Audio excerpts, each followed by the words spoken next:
First round.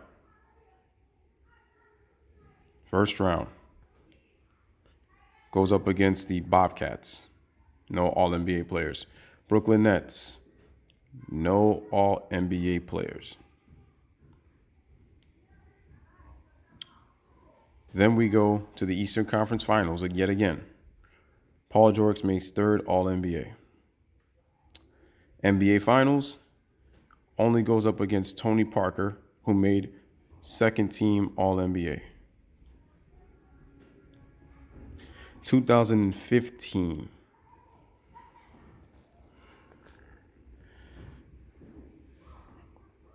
First round, no All-NBA players for the Celtics. Second round, there's no All-NBA players for the Chicago Bulls. In the Eastern Conference Finals, there's no All-NBA players even for the Atlanta Hawks, who people kept gloating that won 60 games and had 4 All-Stars. But not one of those players made an All-NBA team. And in the NBA Finals, the only All-NBA player he faced was Steph Curry and Klay Thompson. Klay Thompson made third team. Steph Curry was first team. 2015-2016 season. LeBron James, Detroit Pistons, no All-NBA players. Second round, the Atlanta Hawks, no All-NBA players. Eastern Conference Finals, only Kyle Lowry makes All-NBA third team.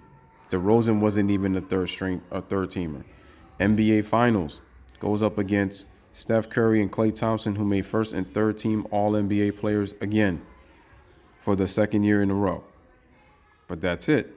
Oh, and Draymond Green, who made second team All-NBA that year. 2017. LeBron James and the... Oh, and by the way, Kyrie Irving made third team All-NBA that year.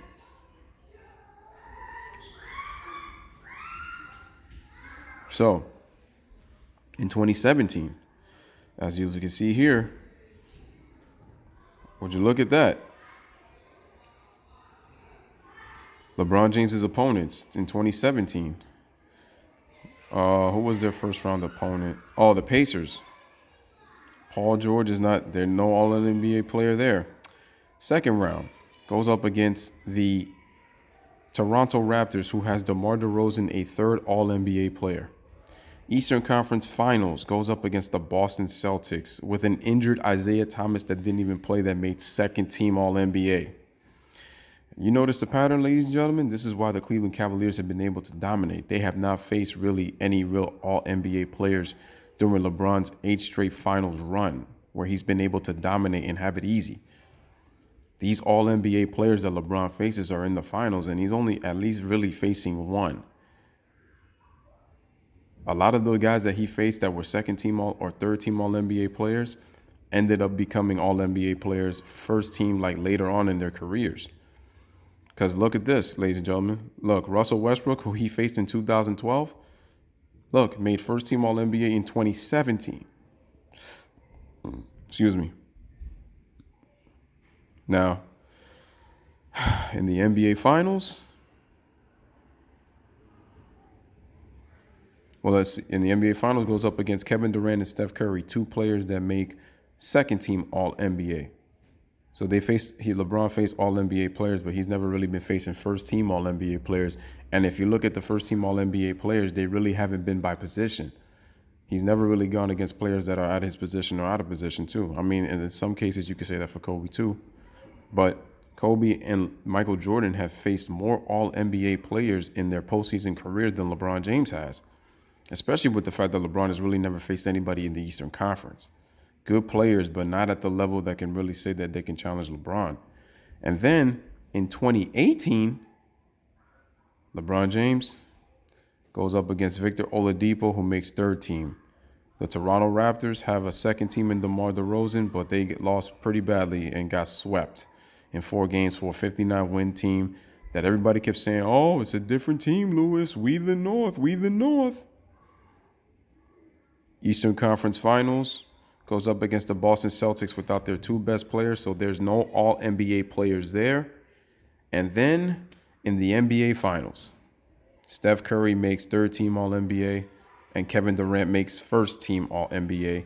Goes up against him, ends up losing in the NBA Finals to Kevin Durant for the second straight year, this time as the first team All NBA player. So what does this breakdown tell you, ladies and gentlemen? That when you look at all the All NBA players that Michael Jordan, Kobe Bryant, and LeBron James have gone against, all three of them are three of the greatest players in NBA history. But the issue is that Kobe Bryant and Michael Jordan faced more first-team All-NBA players in their conference than LeBron James did. And this isn't to hate on LeBron. It's just stating the truth. It just tells you, and this is why I said with Patricia Sutton, she was marking. She asked, how many Hall of Famers has LeBron really went up against in his career on his way to the finals? And then I could just better warn you. How many first team All NBA players has LeBron gone up against in his career, especially in the finals? And it really hasn't been a lot. The only player that he really faced by position only was Kevin Durant. For Michael Jordan, it was also Clyde Drexler. You can make the case that Kobe Bryant went against Ray Allen, but Ray Allen was not an All NBA player when Kobe faced him twice in the finals. Kevin Garnett was, and Kevin Garnett was a first teamer. So, but the bottom line is to show you the competition that they went against and all NBA players that they went up against. But when you see it, Kobe Bryant and Michael Jordan in their respective conferences during their prime, they played against more first team All NBA players than LeBron James did. And like I said, this is not to hate on LeBron. This is just stating the truth. LeBron James in the Eastern Conference has not faced the competition that Michael Jordan and Kobe Bryant have faced in their careers. Their roads to the championship were much more harder. See, people want to keep saying that Michael Jordan's finals opponents were harder, but at least he was seeing different people. The only team he saw twice was the Utah Jazz back-to-back years. For Kobe Bryant, he went to 7 finals. The only team that Kobe Bryant saw back-to-back that he at least saw 2 times was the Boston Celtics. In other words, every one of their opponents were different. For LeBron James, 7 of LeBron's 9 finals opponents have been the same team. He faced the Spurs 3 times, and he faced the Warriors 4 years in a row. That's why when I go like, yo, this whole thing with this narrative about LeBron has been facing crazy competition, and, oh, you don't see what he's up against. 3, 4, 5 future Hall of Famers. Like, dude, do the math. Look, I just did the All-NBA list. And it's like you could really make the case. Like I said, I told you, Shaq and Kobe went against 3 first-team All-NBA players in the same postseason. Michael Jordan came close. He faced 1 second-team and 2 first-teamers in 1 postseason. LeBron James has. You look how many All-NBA players I just mentioned that LeBron really didn't even face in the earlier rounds, and even then, so they were either second or third team. He didn't face a single first-team All-NBA player like before even reaching the finals, other than Derrick Rose. So that's what I'm trying to tell you, ladies and gentlemen. This whole narrative that LeBron has faced this crazy competition is way overblown, man. And I just hopefully proved it with this video. So once again, it's your boy Lewis with another one. Let me know what you guys think in the comments on this like all NBA right here. List that I did in terms of the 3 players in the competition they went against. What I might start doing next for the next one is definitely show the teams that they went up against and show you their ratings to see if whose competition was truly tougher. So this was the all NBA breakdown, but I'm going to show you the competition in terms of teams and basically offensive and defensive ratings. So as always, man, I appreciate you guys for always taking the time. Make sure to share this video, like, subscribe if you're new to the channel. Bless up, one love, peace. Thanks for watching.